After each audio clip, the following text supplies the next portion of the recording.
સુરત નવી સિવિલ હોસ્પિટલમાં allergy testing અને ઇમ્યુનોથેરાપી ક્લિનિકનું કેન્દ્રીય જળશક્તિ મંત્રી સી.આર. પાટીલના હસ્તે ઉદ્ઘાટન કરાયું હતું.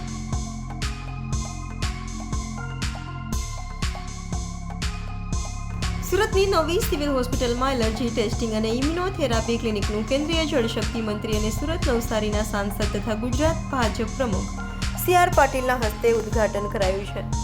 સિવિલ હોસ્પિટલમાં શ્વસન દવા વિભાગની સામે ઓપીડી 11માં ક્લિનિક શરૂ કરાયું છે. તો ઉદ્ઘાટન પ્રસંગમાં મુખ્ય મહેમાન તરીકે હર્ષ સંઘવી, મુકેશ પટેલ, સંગીતા પાટીલ રહ્યા ઉપસ્થિત. તો ઉદ્ઘાટનમાં નવી સિવિલ હોસ્પિટલના આરએમઓ સહિત અન્ય તબીબી અધિકારીઓ તથા તબીબો અને મેડિકલ સ્ટાફ તથા નર્સિંગ સ્ટાફ પણ રહ્યા ઉપસ્થિત. નમસ્કાર.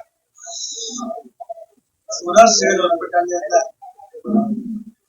અનેક મુશ્કેલ ઓપરેશનો વિના મૂલ્યે સિવિલ હોસ્પિટલમાં સુરતમાં લોકોને જે વિશ્વાસ ઉભો કરે છે એના માટે ડોક્ટર, નર્સિંગ સ્ટાફ અને અન્ય સ્ટાફ બધાને પહેલા તો ખૂબ ખૂબ અભિનંદન આપું છું કે બહાર સેક્ટરની અંદર જે ટ્રીટમેન્ટ ખૂબ મોંઘી છે એવી ટ્રીટમેન્ટો વિના મૂલ્યે સિવિલ હોસ્પિટલમાં થાય એના માટે સફળતાપૂર્વકના પ્રયત્ન ન્યૂ સિવિલ હોસ્પિટલ સુરતમાં સતત થતા રહે છે.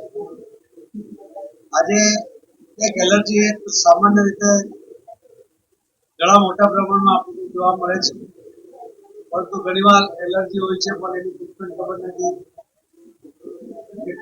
એલર્જીને કારણે છે એ પણ ઘણીવાર ખ્યાલમાં આવતો નથી.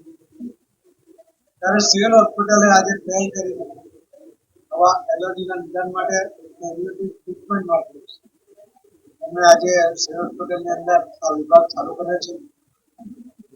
જે બહાર સારવાર કરાવી હોય કે નિદાન કરાવીને સારવાર કરે તો લોકો 1.5 થી 2 લાખ રૂપિયાનો ખર્ચ આવે છે. ત્યારે આજે આ સુરતમાં આ સારવાર વિભાગ શરૂ કરવાને કારણે લોકોને વિના મૂલ્યે સુરતના દક્ષિણ ગુજરાતમાં જે પણ લોકોને સારવાર લઈ શકશે એ પ્રકારની વ્યવસ્થા આજે સુરત હોસ્પિટલમાં શરૂ કરવામાં આવી છે. એના માટે હું ગુજરાતના મુખ્યમંત્રી શ્રી ભૂપેન્દ્રભાઈ પટેલ, આરોગ્ય મંત્રી શ્રી ઋષિકેશભાઈ પટેલ, સિવિલ હોસ્પિટલના સૌ ડોક્ટર, સૌ નર્સિંગ સ્ટાફ, સાથે જોડાયેલો તમામ સ્ટાફ સૌને ખૂબ ખૂબ અભિનંદન આપું છું. અને આવા નવા નવા પ્રયોગો દ્વારા વિના મૂલ્યે સારવાર આપી શકાય એના જે પ્રયત્નો સિવિલ હોસ્પિટલ કરે છે એના કારણે લોકો સિવિલ હોસ્પિટલ તરફ વિશ્વાસ સાથે આવીને સારવાર કરાવે છે, સારા પણ કરાવે છે. ગઈકાલે પણ એક બાળકનો વર્ષો જૂની એની ઢાંકણી એક ખસી ગઈ હતી, એના કારણે ઘણી બધી મુશ્કેલીઓ હતી, ચાલી શકતો ન હતો. અને ફરીથી વિના મૂલ્યે ઓપરેશન કર્યું.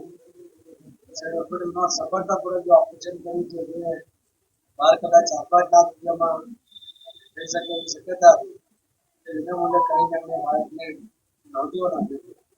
આવા અનેક કેસો ઘણીવાર મને માહિતી મળે છે કે છાપામાં વાંચી છે ત્યારે ડોક્ટર માટે, જે સ્ટાફ માટે અને સ્ટાફ માટે એક અલગ પ્રકારની અનુભૂતિ થાય છે. ડોક્ટરો જે સમર્પિત સેવા કરતા હોય છે અને જીવન બચાવે એ ન્યૂ સિવિલ હોસ્પિટલ સુરતમાં આપણને જોવા મળે છે. ફરીથી હું આપના માધ્યમથી દક્ષિણ ગુજરાતના તમામ લોકોને વિનંતી કરીશ કે એલર્જીની આવી કોઈ પણ સમસ્યા હોય તો આપ અહીંયા નિદાન કરી શકો છો અને વિના મૂલ્યે ટ્રીટમેન્ટ પણ કરાવી શકો છો. એનો લાભ તમે નવી સિવિલ હોસ્પિટલમાં લો એ મારી સૌને વિનંતી પણ છે. ફરીથી ડોક્ટરોના આભાર. ધન્યવાદ.